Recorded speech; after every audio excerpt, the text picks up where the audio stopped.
So this month on the Enough Experiment, we are talking about work and how so many of us often get into that place where we overgive, overdo, ride roughshod over our boundaries, thinking that when we get the status, the titles, the business card, the corner office, then we will finally be enough. And this month's expert, Shelley Paxton, is going to help us unpack why that's really unlikely to happen. So welcome, Shelley. Thank you so much for joining us. Can you let us know who you are? Yeah, thanks for having me. Like Mandy said, I'm Shelley Paxton, and everything she just said resonates so deeply with me, and I imagine it does with many of you as well. So I spent over a quarter of a century in the corporate world. I was an advertising and marketing executive working for some of the most iconic brands on the planet: McDonald's, Visa, AOL, and most recently, Chief Marketing Officer of Harley Davidson.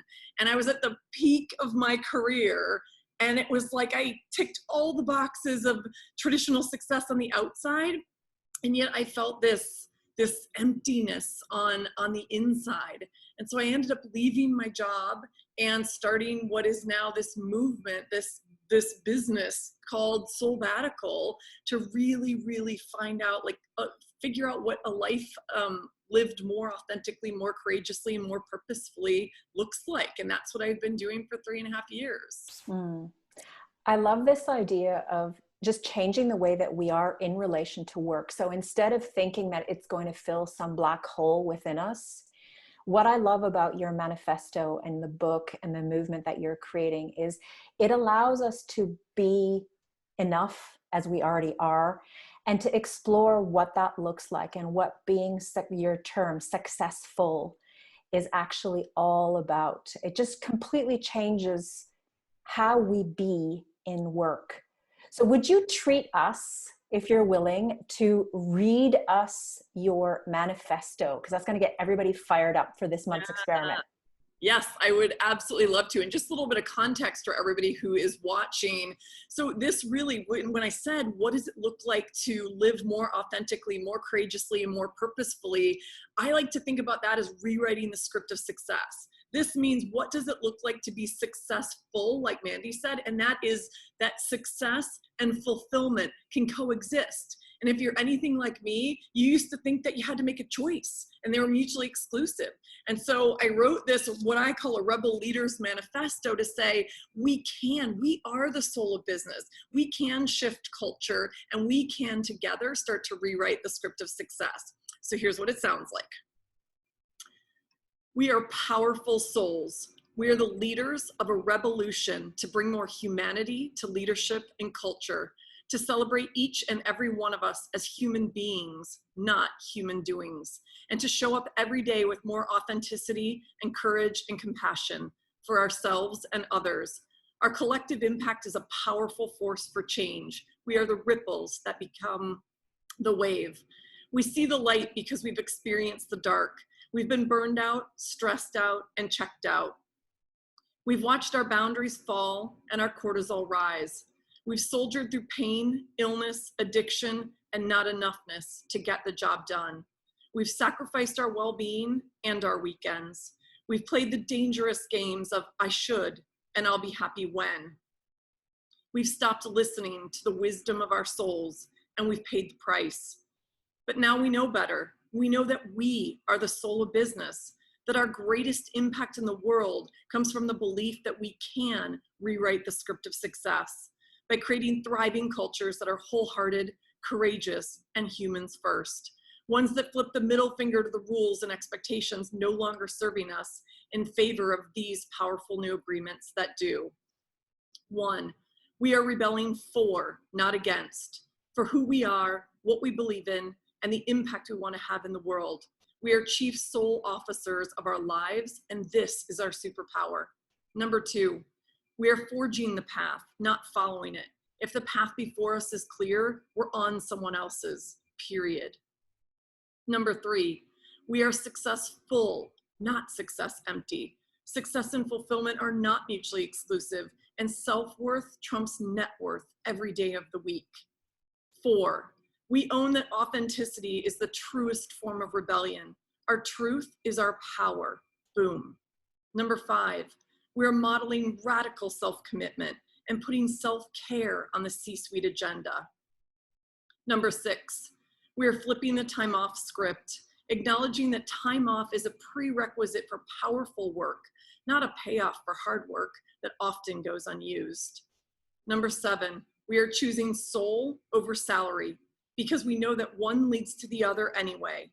And number 8, we are living fully aligned and integrated lives as game changers, culture creators, and movement makers.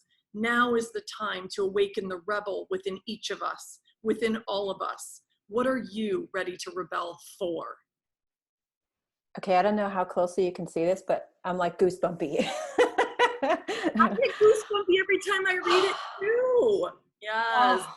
So Shelley, help us to channel this into the experiment for this month. How can we bring more of this hell yes into our working lives, particularly now being in a pandemic where those of us who are not key workers maybe have a little bit more time to and spaciousness to explore, what do I want my relationship with work to be like? And how can I explore what it means to be me without having to be somebody all the time in the workplace? So what's our experiment this month? Yes. So this is a time of slowing down. This is a time of reconnecting with ourselves and what I call our soul signal, right? Finding your signal, like closing out some of the noise, which leads us to the experiment. The experiment is getting still, getting quiet, spending 15 minutes with ourselves 3 times a week and asking ourselves this question: what am I willing to rebel for? And that question is, think about it in this sense: rebelling for who you are. Get clear on who you are. Rebelling for what you want. Get clear on what you want, what really, really matters most to you. And rebelling for the impact that you want to have in the world, because that's the opportunity we have on the other side of this pandemic. Yeah. So if somebody were to get still, that could look like what? Oh, that could look for some people, that could be unguided meditation. For other people, that could be a walk out in nature, just getting this in the stillness, in the silence of yourself, being versus doing. If you're in a house that's full of people, as so many of us are right now, it could be finding your closet and sitting in the dark for 15 quiet minutes and just really getting connected with that voice and listening deeply. Do what feels most natural to you and allows you to go deep and get still. Mm. And it could be that you mix it up, right? If you're doing this 3 times a week over the next month, but you're coming always, the touchstone of this experiment, what I'm hearing you say is coming back to that question again and again and again. What am I willing to rebel for? And going deeper. So you might look at that question 20 times, depending if you do it more than 3 times a week. Yeah. And you're really coming out at the end of the month with profound learnings, which you could journal about too if you wanted to, or simply just reflect on.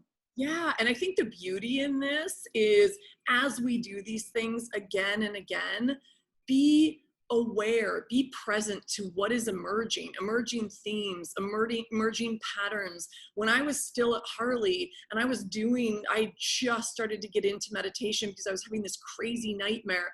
Over the months, there was an emerging pattern that was telling me that my soul was crying out. It was saying, listen to me, acknowledge me, love me, nurture me. And it led me back to my passions, which led me on this journey. So that's an example of what might come up for you. Mm. Could you very, very quickly give us a 30-second heads up on what your book is about?